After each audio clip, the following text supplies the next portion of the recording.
Hey there. Welcome to Let's Make a Health Connection.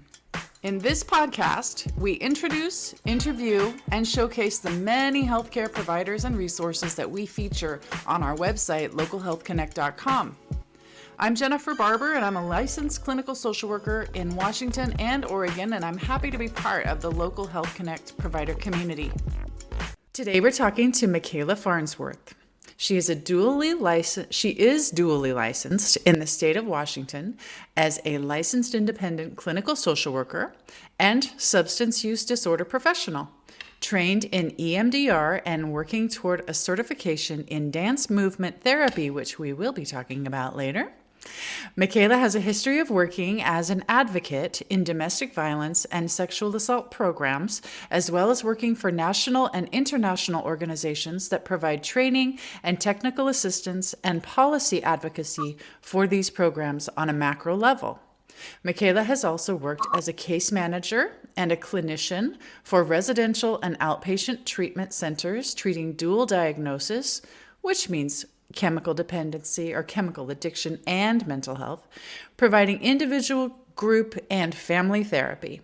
Currently, Michela runs a private practice called Release Counseling in Vancouver, Washington, where she offers individual and group therapy for adults and specializes in treatment of trauma and addiction. Hi, Michela. Thank you so much for being with us today. Thank you so much for having me. I really appreciate this. Oh my gosh, let's just jump in. Can you tell us what is dance movement therapy and how did you get into that? I would love to tell you about what it is because every time I say it, I often feel like I have to start off with what it is not because I just get either some really perplexed looks or panic looks whenever I tell people that. So I'll just start with the definition. Great. So the American Dance Therapy Association defines dance movement therapy as the psychotherapeutic use of movement to promote emotional, social, cognitive, and physical integration of the individual for the purpose of improving health and well-being. It's a holistic approach to healing based on the empirically supported assertion that mind, body, and spirit are inseparable and interconnected. So dance movement therapy utilizes a lot of different types of body-based techniques to help clients heal and process in combination with or in addition to talk therapy. Mm-hmm. So it's not a dance class. It doesn't require any clients to have any history of dancing or, it doesn't mean I'm going to make you dance in session. I may not stop you if that's something you feel so inclined to do. I'm going to certainly welcome it and invite it if that feels good to you. But I'm not going to require that. Yeah. So it just, it's required of me to be a dance therapist. I had to have a background in dance, but it's not required of clients, and it really just means that no matter what we're doing, talk therapy, dance movement therapy, combination of both, that my lens for healing is really based on integrating that mind, body, spirit connection. I love it. I wonder how many calls you get before you've even met the person are they asking you, do I need to know how to dance to be able to see you? I get all kinds of responses, which is why I've started to kind of develop this defensive mode of, let me tell you what it's not. Yeah. Don't freak out. So you don't have to know how to dance. Dancing is welcome, but we're talking about movement in the body and how that helps on a therapeutic level. Absolutely.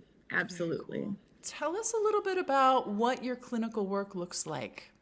Yeah. So as I kind of mentioned, I conceptualize that healing process from that lens of integrating mind, body, spirit. And so I often use dance therapy techniques is either primary or supportive roles, or not at all sometimes. Clients are just not interested, and that's totally fine. So whether I'm working in my private practice, I've had a history of working in, residential and outpatient treatment programs.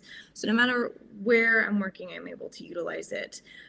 So my goal is just to always help clients get reacquainted with their bodies in really gentle ways, develop a relationship with their body, and see their body as a supportive resource rather than a source of pain or distress. And so I always like to consider first, what is the level of care?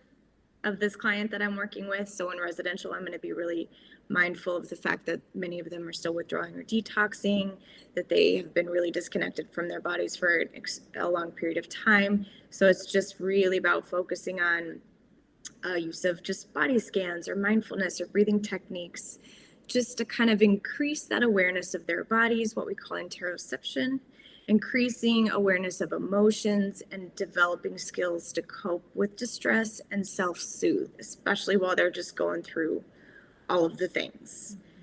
In outpatient levels of care, I have a longer periods of time, and we get to expand into more advanced body focused concepts and exercises, focusing more on connecting with that core sense of self. What are your core values? How do you know when you're living a more embodied lifestyle? How do you know when you're behaving and acting and living in such a way that's congruent with these values and when it's not? Mm-hmm. And then, I've really gotten into utilizing stuff like polyvagal theory to kind of support the trauma work. And I like to pair that whenever I'm doing any kind of EMDR in the preparation phase. It's very helpful to give clients that language and understanding of like what is actually happening in their bodies, as well as some coping skills that are specific to managing and coping with that, especially before we start getting into the desensitization and reprocessing. Great. There's a lot there. And you talk about residential treatment. I might be asking you a question you're not quite prepared for, but I think we need to clarify. Are you currently wanting people to know that you are available to see them on an outpatient basis, so as a clinician in your own office, or through a residential program? Can we just make that really clear? Yeah, no, thank you for that. I am currently working out of my private practice in an outpatient setting, in an outpatient level of care, but I have a history of providing these services in that residential level of care, both for co-occurring addiction and mental health, as well as for that psychiatric. Perfect. Thank you. Care. Thank you for clarifying that. And I also think it's really important for people who are listening to know that you offer something that not all mental health providers offer. You've got that dual diagnosis piece going on. You are trained in substance use disorders. And so not a whole lot of mental health professionals are. And I'm wondering if you might be able to speak a little bit about what the connection is between trauma, the body, and addiction. Yeah, I mean, there's a lot of overlap there. And so, on the one hand, the discussion has really been opened up in the last couple of years about how trauma is held or carried in the body. And often causes distress or discomfort in a variety of ways until it can be released or healed or processed, right? That that it starts to kind of show up in a lot of really somatic ways if we don't process the emotional trauma or the emotional impacts. And so on the other hand, we often drink or use substances as a way to numb or dissociate, often from physical pain, emotional pain, racing thoughts, distressing thoughts, memories, flashbacks, etc. All these ways that the trauma can continue to represent itself on a daily basis. And so whether or not the trauma and the addiction occur independently or co-occur, there's often this desire to dissociate, to avoid all this discomfort and distress, which is fair because we can only really tolerate that level of distress for so long. And so as a source of survival, we start to find ways to help us do that, either through the use of substances or suppressing various sensations or creating somatic or mental blocks in different kinds of ways. We're very good and creative at doing that. Can I stop you for just a second? Because sure. I'm noticing that the word dissociation is really, really finding its way into mainstream. Yeah. And I'm wondering and I've not ever asked one of our mental health providers this question, but can you describe what that is? I mean, I may not be the best person to fully answer that, but I can tell you that dissociation happens on a whole on a lot of different levels. And so I'm trying to think of the word on a full like scale. Yeah. And so we all dissociate on a daily basis, just kind of when we zone out or, that's a form of dissociation. And so that's on like a low level. And then at the more extremes, then you start to get into that dissociative identity disorder kind of example. And so, what I'm talking about now is somewhere probably more towards the middle. It's definitely more extreme than, just zoning out while somebody's talking to you or while you're driving. Don't do that, by the way. Danger. Kind of, don't do that. Just kind of that opposite of mindfulness, Right. that lack of mindfulness, that kind of lack of awareness. Perfect. is on one end, and then using substances to numb out or finding other techniques or ways to kind of numb out so that you're not experiencing what's happening in your mind and body. And then we can get to those extremes of where we start to develop the dissociative identity disorders. Yes. So again, what I'm feeling like you're getting to is that with substance abuse, using that as a way to numb and not be in the present moment. And, there's using that as a coping skill, really, a coping technique. Yep. Right? Not a real healthy one, but for some people it's the way. Right? Exactly. And so there's that connection, right? That connection between trauma, what's happening in the body, and wanting to escape from that. Yes. And I was doing a continuing education video the other day, and it was Bessel van der Kolk was facilitating it, and he put it really nicely. He explained it in such a way that identified that, when we're experiencing trauma, we're really experiencing it in that limbic part of our brain, in that limbic system. And that's where it's held. That's where it's stored in terms of memory.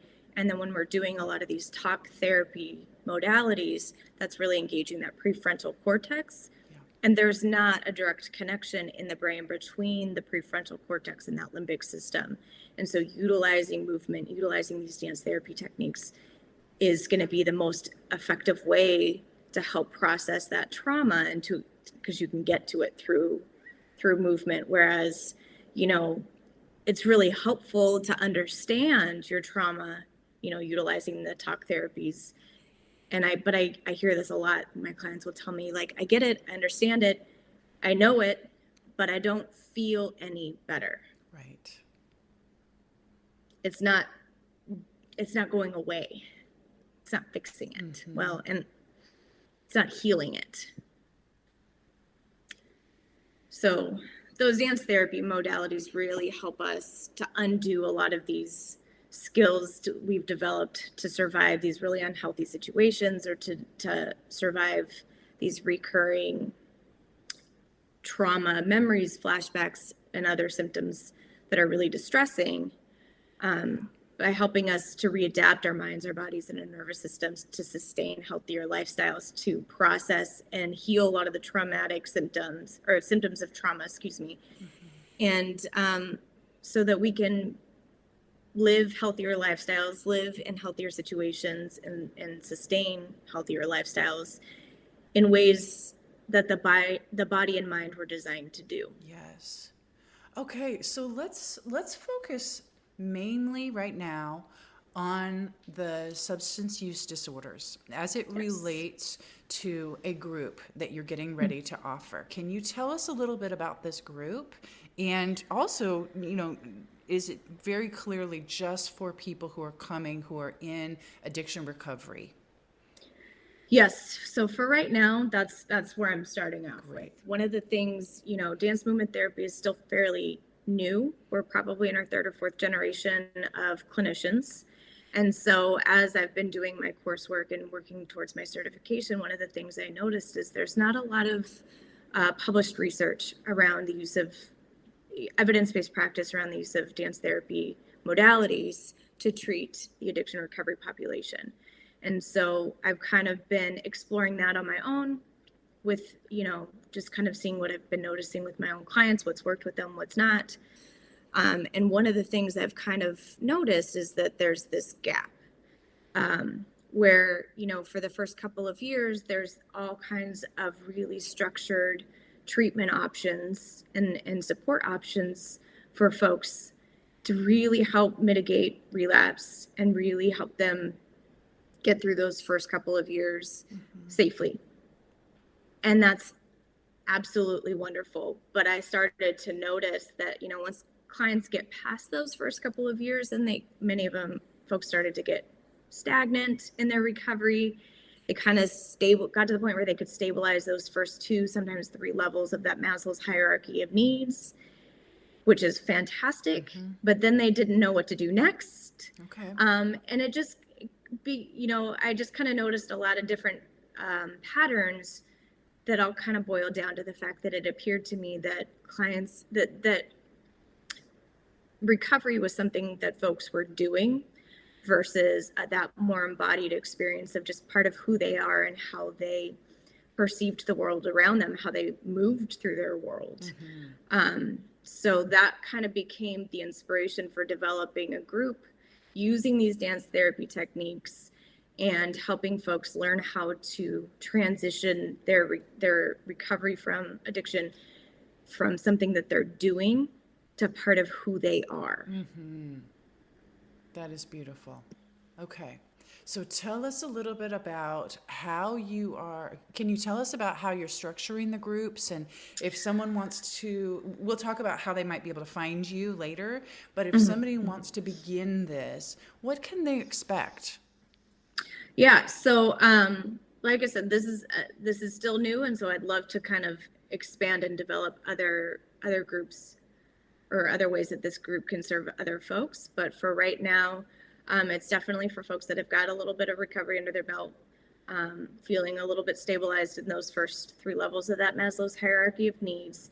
And so it's a 10-session closed group, which means I'm asking folks to be able to commit to all 10 sessions because each week kind of builds and progresses and develops off of the week before. So I've developed this group based on a foundation of theory and practice from addiction, dance movement therapy, trauma and mental health disciplines, as well as from a foundation of the community support programs, 12-step, refuge recovery, smart recovery. All of that has kind of been integrated. So it's, again, based on this expectation that folks coming into this group already know a lot of that. I've also pulled from theories, techniques, and exercises that I've facilitated with clients in other contexts, both in individual and other group sessions, in treatment settings and in my private practice. So all of that's kind of where I've gotten this from. And it follows in 3 phases. So that first phase, first 3 to 4 sessions, focuses on that integration of mind, body, and spirit of the individual. So helping clients to feel more grounded and connected with their core sense of self. And so in the dance therapy language, we talk about this as moving in the vertical plane. Okay. So mind, body, spirit. And then the second phase expands the focus outward into what we call the horizontal plane, to repairing and or developing healthy relationships with other people and the environments that we live in. Great. And then that third phase prepares clients to move forward in their lives with the capacity to adapt to new changes and transitions that occur in their lives, and kind of being able to answer the questions, where do I go from here? How do I create and live a fulfilling recovery lifestyle? So during this phase, we work through more complex 3-dimensional concepts, and this is what we call the sagittal plane, more of a forward back kind of movement.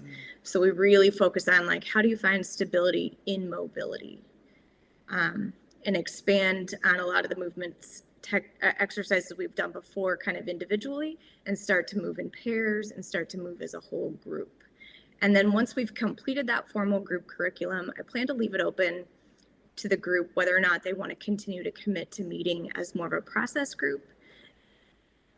Sometimes they've created a bond, or they're kind of, this is all still kind of new and fresh, and they still want a little bit of support as they continue to integrate it into their lives. Wonderful. Michela, this sounds just so amazing. When are you going to be offering this? I am open to offering it now. Okay. I just need a minimum of 5 people in a group in order to be able to start it. The groups are happening in person due to the level of movement exercises that are part of that. Um, And where will this be?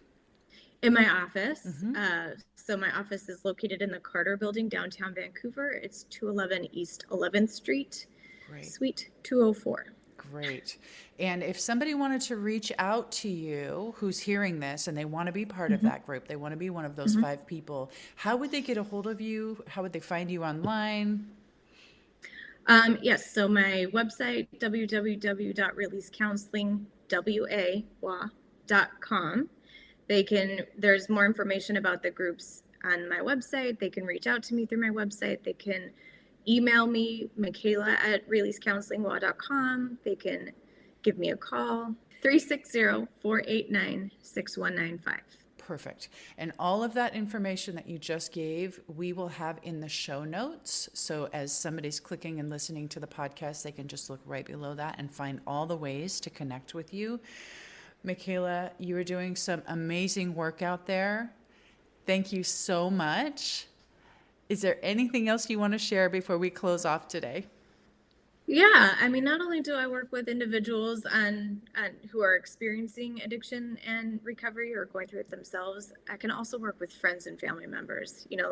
That's a really important piece, is that when you have a loved one that's going through addiction and recovery, it's really challenging for the loved ones, for the friends and family members. So if that's something that you're experiencing, I can help you with that as well.